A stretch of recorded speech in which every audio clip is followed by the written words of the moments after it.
안녕하세요. 김주갑의 경제부동산입니다. 구독, 좋아요 부탁드립니다. 이제 부동산이 끝났다는 무시무시한 공포가 확산되고 있습니다. 그동안 오르는 것에만 익숙했던 많은 분들이 집값 하락이 이어질 경우 멘붕, 쇼크, 공황 상태에 빠질 수 있습니다. 특히 영끌과 비투, 다주택자와 고가 아파트 갭 투자는 지금부터 준비를 철저히 해야 합니다. 도대체 어느 정도일까요? 역설적으로 무주택자들의 대박잡을 기회가 오고 있습니다. 유료상담은 010-3999-8808 전화 주십시오. 부동산은 끝났다. 공포 확산, 무주택자 이때 대박납니다. 자, 어느 때 대박날까요? 자, 여기 보시면 아파트 지금 돈이 있는데 지금 엄청 많은 돈을 자꾸 쌓아줘야 이 아파트를 살 수가 있어요. 시간 지날수록 균형추가 붕괴됐습니다. 자산 불균형, 즉 실물 자산들의 가치가 너무 지금 올라가 버린 거예요. 거품이 심하다는 거죠. 자, 그러면 이제 몇 가지 사항으로 앞으로 이제 부동산이 왜 어려워지는지를 한번 지켜보자고요. 가장 먼저는 10월, 11월 금리 추가 인상 사실상 뭐 거의 100%라고 보시면 돼요. 비투, 영끌, 자영업자들은 계속 위기를 맞게 되는데 미리 대비 잘 하시기 바랍니다. 증권사 20곳 중 13곳, 한국은행이 11월 추가금리가 인상이 유력하다. 나머지 대부분도 10월 달이에요. 그러다 보니까 10월, 11월 추가 인상. 지금 금리 인상했다고 뭐 얼마나 됐다고 또 한다. 자, 올해가 문제가 아닙니다. 올해 2번. 제가 그랬잖아요. 1년에 4번 정도 한다고 보통. 추가 금리 인상 10월, 11월 확실. 이주열도 이미 인상하겠다고 시사를 한 바가 있어요. 증권사 90% 전망. 이때 한다. 대비하시고, 자, 2022년, 그럼 내년은 어떻게 되느냐? 자, 1분기 벌써 3번째 한다라고 거의 유력해졌어요. 내년 1분기. 그 다음에 2022년에 총 못해도 2번. 그냥 평균적으로 4회, 분기별로 한 번씩 한다고 보시면 돼요. 그리고 한 번 인상할 때마다 0.25 정도 할 것 같고요. 자, 올해 2번, 내년 4번 하면 총 6회잖아요. 그래서 금리가 1.25, 기준금리가 1.25% 인상되면요. 실질적으로 여러분들이 받는 대출금리는 엄청납니다. 자, 금리 인상을 왜 하느냐 그러면. 지금 부채가 너무 심각해요. 또 집값거품도 뭐 세계 최강입니다. 그리고 경제성장, 물가 인상 이런 것들이 되는데 금리 인상을 안 해버리면 외자가 다 빠져나가요.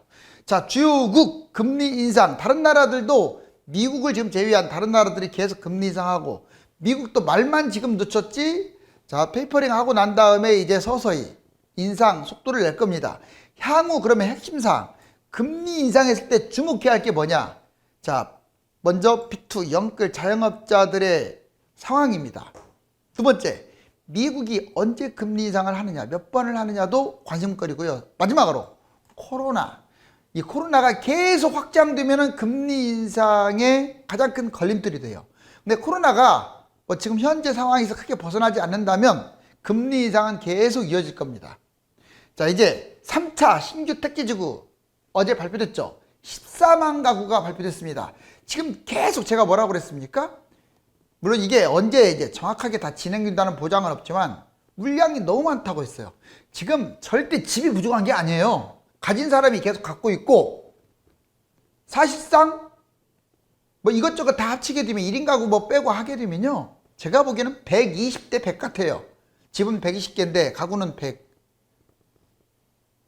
실질적으로 소유까지 따지게 되면 단순 계산 말고 집을 매입할 수 있는 구매 능력 그리고 아직 개인 사유화되지 않은 공공분양 있잖아요. 공공임대 이것까지 따지면 130대 100으로 보여져요.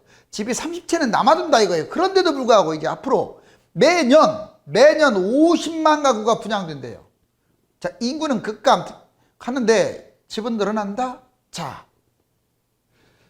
3차 신규 택지지구 14만 가구 발표. 자, 어제 발표된 거 보니까 공급절벽, 서울과 다소 먼 거리. 솔직히 어제 발표된 곳들은 그렇게 메리트가 있는 곳들이 그렇게 많지 않습니다.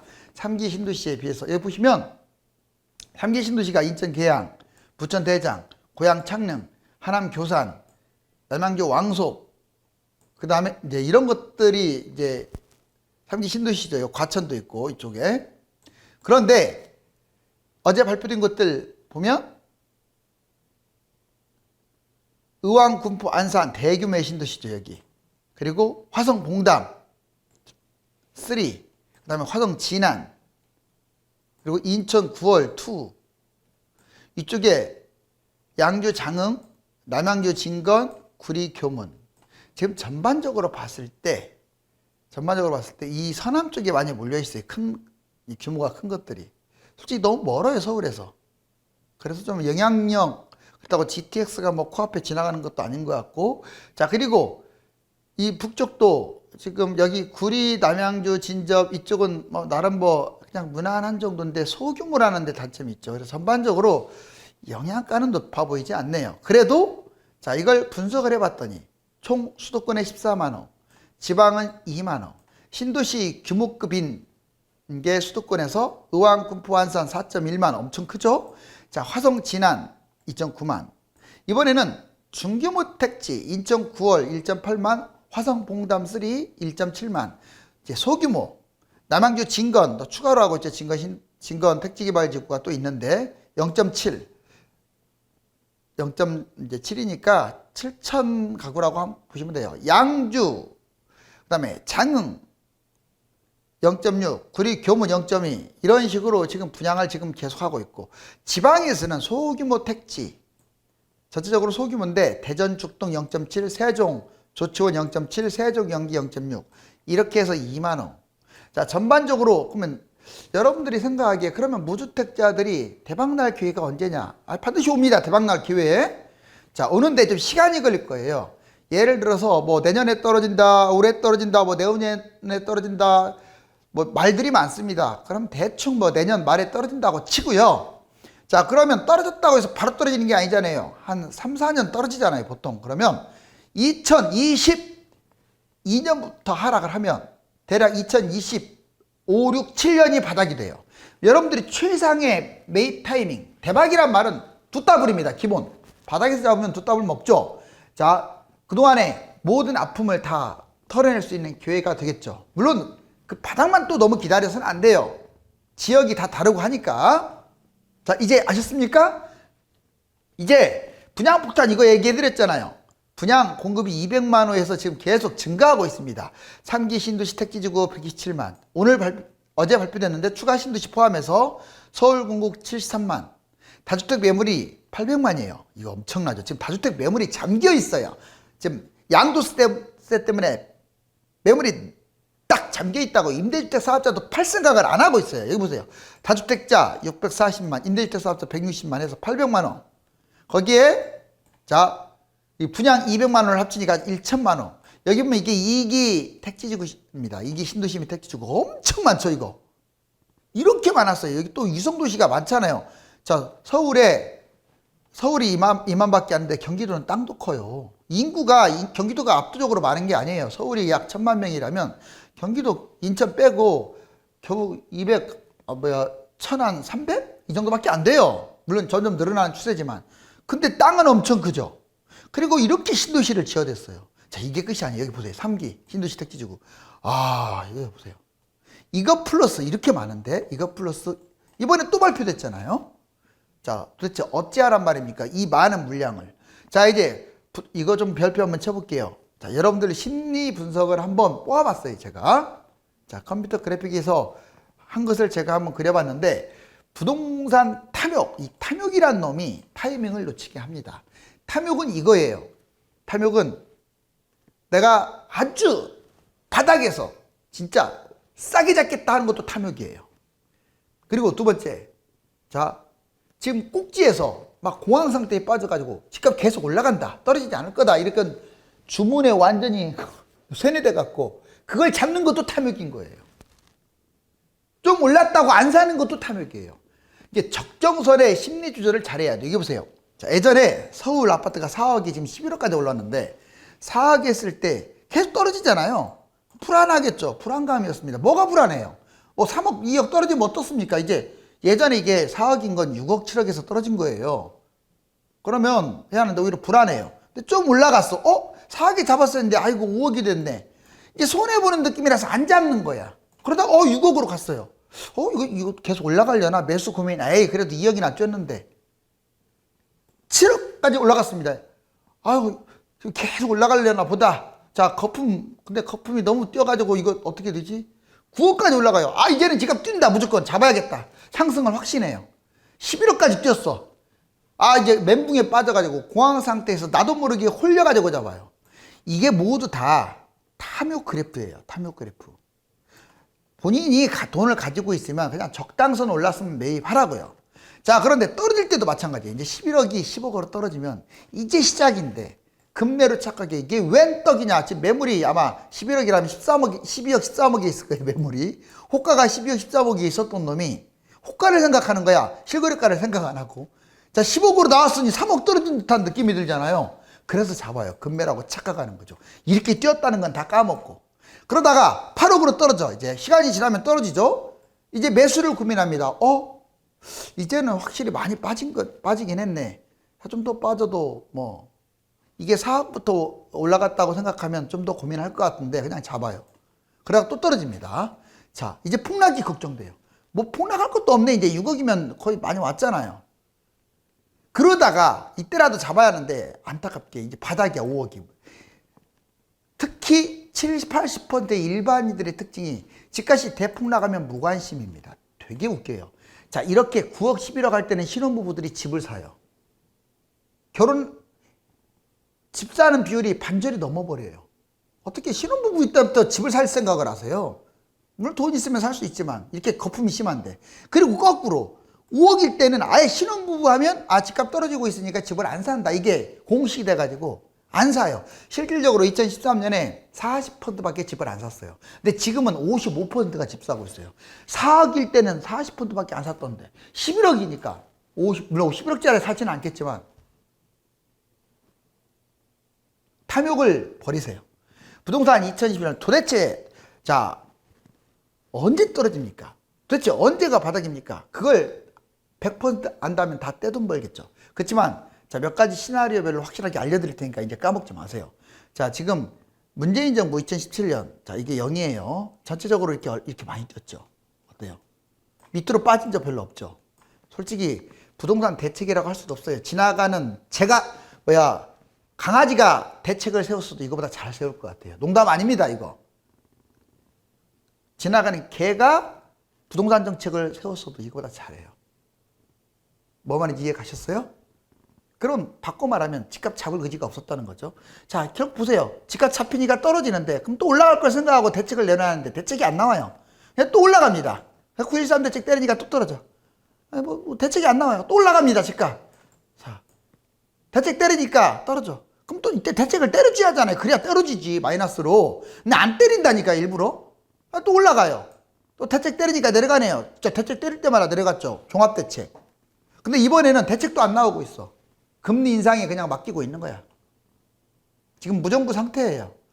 그래서 제가 이렇게 모든 여건이 이럼에도 불구하고 2년 더 뛸 수 있다라고 판단하는 요인은 대책이 없기 때문에 그래요.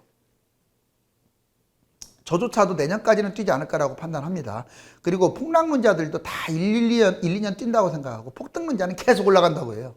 자, 그럼 이걸 한번 현실적으로 봅시다. 자, A 올해 떨어질 가능성은 없느냐? 100%는 없으니까 떨어질 수도 있죠. 자, A 보세요. 2021년 올해 하락한다. 이거 떨어진다면 금리 인상, 대선 과정에서 이 후보자들이 강력하게 대책을 나온다. 근데 가능성은 좀 낮아 보여요. 집값이 좀 폭등했던 게 좀 내려올 수 있습니다. 자, B는 저는 B로 보거든요. 2022년에 집값이 본격적으로 하락할 것 같은데, 자, 보세요. 왜 그러냐면 정권이 바뀔 거예요. 이제 여당이 되든 야당이 되든 새 정부 출범, 부동산 대책 집값 잡으려고 하지 않겠습니까? 그 다음에 C 보세요. 23년에 하락한다. 이 경우는 새 정부도 정신 못 차리고 이제 막 어수선하다가 결국은 공급이 이때 막 물량이 터지잖아요. 그리고 심리가 공급 물량 터지면요, 여러분들 미분양 늘어나고 정부 정책으로 떨어지는 게 아니라 이런 걸로 떨어지는 거야. 자, D가 있습니다. D는 계속 뛴다는 건데 폭등론자들 2024년까지 계속 올라간다. 왜? 해외도 올라갈 것 같고 코로나가 계속 지금 창궐 하고 있으니까 계속 뛸 것이다. 어느 게 정답일지는 모르겠지만 분명한 사실은 여기서 이렇게 뛰었다는 사실이에요. 지금 떨어진 상태가 아니라 이렇게 뛰었다는 사실. 그러면 좀 더 올라가다가 이렇게 추락한다. 자, 이제 3차 신규 공공택지 한번 보자고요. 아까 제가 지도상으로도 이렇게 말씀드렸었죠?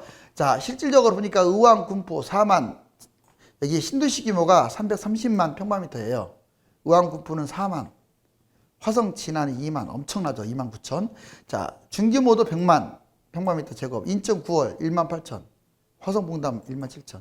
소규모 택지지구, 수도권과 지방으로 구분되는데 남양주, 진건, 양주, 장흥, 구리, 교문, 대전, 죽동, 투, 자, 세종, 조치원, 세종, 연기. 이렇게 해서 엄청난 지금 물량이 쏟아지고 있다. 근데 지금 부동산 이상지구에서 제일 중요한 두 가지 요소. 주택 구매력 지수하고 매수 심리가 급감하고 있다. 지금 시세는 꼭지를 찍고 있어요. 근데 이 시세의 선반영이 바로 이거예요. 미리 반영되는 게 여기 보면 주택 구매력 지수하고 매수 심리인데 주택 구매력 지수 보세요. 자, 구매력 지수는 갈수록 지금 내려가고 있어요. 서울은 원래 좀 높지 않았기 때문에 서서히 빠지고 있고, 경기도는 상당히 높았잖아요. 빠르게 지금 식어가고 있습니다. 이게 상당히 중요해요. 그 다음에 여기 집값 피로감, 서울 수도권 여기 보니까 여기 쭉 보다가 어때요? 좀 올라가는 듯하다가 지금 100 위에서 놀고 있어요. 얘도 100 위에서 놀고, 얘도 뭐 아주 지금 나쁜 상태가 아니에요. 그런데 이게 추락 위험성이 있다는 거지. 내려가고 있잖아요. 이 두 가지 상황을 보면 올해 중으로 지금 이제 매수자가 확 더 줄면서 집값이 추락할 위험성이 높습니다. 여기 연도별로 신규 분양 그리고 입주 예정을 비교해 보자고요. 자, 2021년 이후에 분양은 계속 늘어나요. 그럴 수밖에 없죠. 올해부터 사전 청약.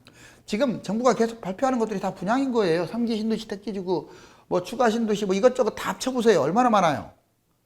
계속 늘어납니다. 그러면 정점이 2025년 될 거예요.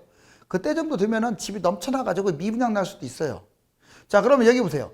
자, 근데 입주 물량이 지금은 부족하다고 조금 그래요. 올해 뛸 수도 있고 내년에도 뛸 수 있습니다. 입주 물량 부족하죠. 자, 분양 물량은 많은데 입주 물량이 좀 줄고 있어요. 그렇지만 얘들도 곧 2, 3년이면 다 입주하는 거 아니에요? 사전 청약 지금 엄청나게 하고 있고, 결국은 얘들이 다 일치하는 선이 2025년, 6년, 7년 이때입니다. 그때가 집값 대폭락장이 될 가능성이 아주 높아요. 주요 은행들을 보세요. 기준금리 얼마나 올렸다고 이렇게 뛰어버렸네요. 자, 3.32, 3.58, 3.54까지 그냥 날아갔잖아요. 신용대출이. 정말 무섭죠? 자, 0.25인데도 이 모양인데 계속 올려온다고 생각해 보세요. 자, 그리고 보시면 지금 집값, 주택가격지수 계속 이렇게 치솟았는데, 자, 이게 지금 35세에서 54세 생산 인구보다도 더 필요한 인구를 뽑아봤어요. 그랬더니 자, 2015년부터 줄어가지고 2020년부터 계속 절벽입니다. 2020년 현재예요. 생산 인구는 이때부터 줄었어요. 15세, 65세는. 그런데 35세, 54세 아주 핵심 인력은 이때부터 준 거예요. 근데 이미 이게 줄면은요, 생산 인구도 이제 줄어들고 있잖아요. 같이 줄어들고 있는데 이게 줄면 집값 떨어져요. 계속 떨어진다는 건 아니지만 모든 합이 지금 안 좋은 쪽으로 지금 맞춰지고 있는 거예요. 무엇보다도 집값이 많이 뛰었다라는 것도 문제고요. 자, 세종시 집값 하락은 전국 하락 신호탄이다. 보시면 지금 세종 계속 7월 달부터 계속 마이너스네요. 그리고 저번 달보다도 지금 반토막 난 거래량. 차기 대통령 최고 우선 뭔 줄 아세요? 자, 국정 우선의 최고의 과제가 이거예요. 바로 부동산, 오죽하면 부동산에 한이 맺혔으면 37.7%. 이런 적이 없어요. 집값 잡아야 한다라고 이게 최고 우선 과제가 된 게 없어요. 37.7 압도적이네요. 경제 및 일자리 이런 말 많이 들어봤죠. 주로 이런 거였어요. 경제 및 일자리, 경제를 살리자. 근데 역전됐어요. 집에 한해 맺혀갖고. 이거 못 잡는 당이 무슨 놈의 대통령이 되겠어요.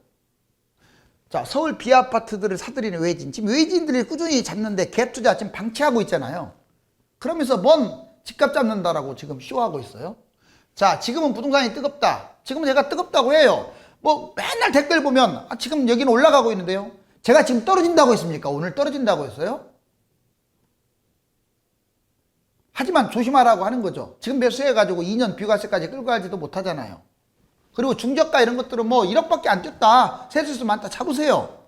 그런 것들은 늦게 뛸 수도 있으니까. 자, 비싼 거 대부분 이런 것들 조심하라고요. 지금 신고가 찍고 하고 있잖아요. 그리고 낙찰가율도 경매도 신고가네요. 근데 이게 이제 저번 주 거니까 아마 금리 인상을 계기로 해서 좀 꺾일 가능성이 높아요. 이게 꺾여버리면요, 이제 그다음부터는 그냥 추락이에요, 추락. 자, 영끌, 다주택, 갭투자, 해골입니다, 해골. 이런 모습이 여러분들이 돼서는 안 되겠죠. 지금은 자산 불균형, 즉 화폐 가치에 비하여 부동산 주가의 거품이 최고치에 다다른 상황입니다. 물가 상승과 더불어 돈을 무한정으로 찍어낸다고 돈의 가치가 떨어지는 것 아니냐는 말들이 많은데, 그러기에는 너무 주식과 부동산 거품이 심해요. 지금은 현금만큼 가치가 있는 것이 없다는 것을 명심하시기 바랍니다. 감사합니다.